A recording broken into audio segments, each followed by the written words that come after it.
नमस्कार. श्री स्वामी समर्थ सर्वांना. पहा, पवित्र असा अधिक महिना चालू झाला आहे आणि हा अधिक महिना आपल्याला आपल्या कर्माचा, आपल्या पुण्याचा साठा साठवण्यासाठी, बँक बॅलन्स वाढवण्यासाठी अधिकाधिक हा महत्त्वाचा आहे. आता या अधिक महिन्यामध्ये माता श्रीहरी भगवान विष्णू आणि माता लक्ष्मी यांची अधिकाधिक सेवा करून आपल्याला पुण्य प्राप्त करायचं आहेच. आपल्यासाठी चांगल्या गोष्टी या मिळवायच्या आहेच. आपल्या घरासाठी, सुखासाठी, समृद्धीसाठी आपल्याला जास्तीत जास्त सेवा करून आपल्या पुण्याचा बँक बॅलन्स आपल्याला वाढवायचा आहेच.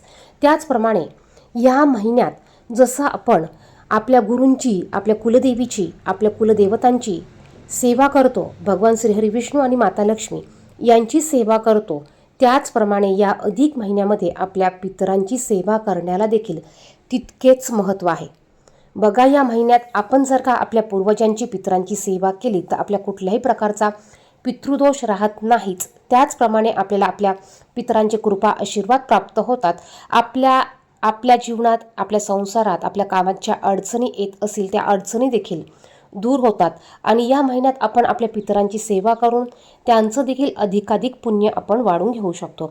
आणि म्हणूनच आपल्याला आपल्या रोजच्या नित्य सेवेत, नित्य नियमात आपण रोज देवपूजा करणार आहोतच.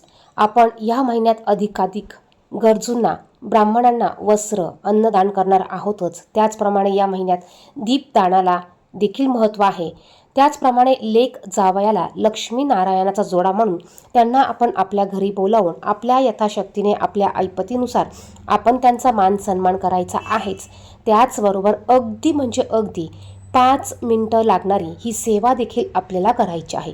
आता आपण ह्या सर्व गोष्टी करणार आहोतच, मग ही 5 मिनिटाची सेवा देखील आपण आवर्जून यामध्ये ॲड करायची आहे.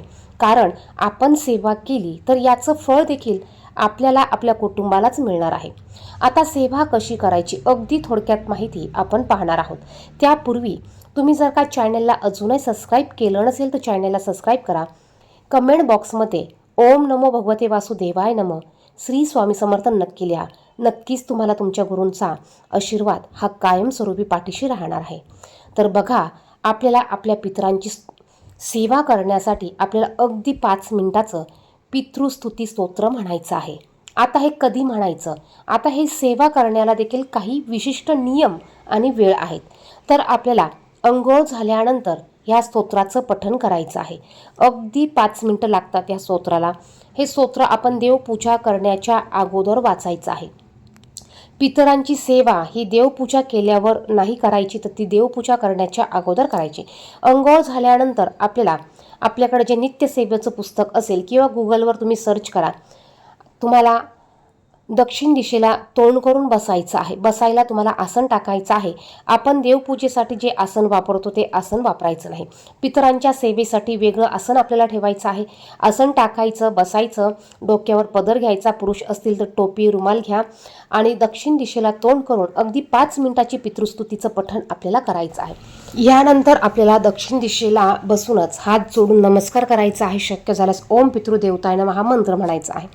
यानंतर उठल्यावर आपल्याला आसन लगेच बाजूला उचलून ठेवायचं आहे आणि त्यानंतर तुम्ही तुमची देवपूजा करू शकतात.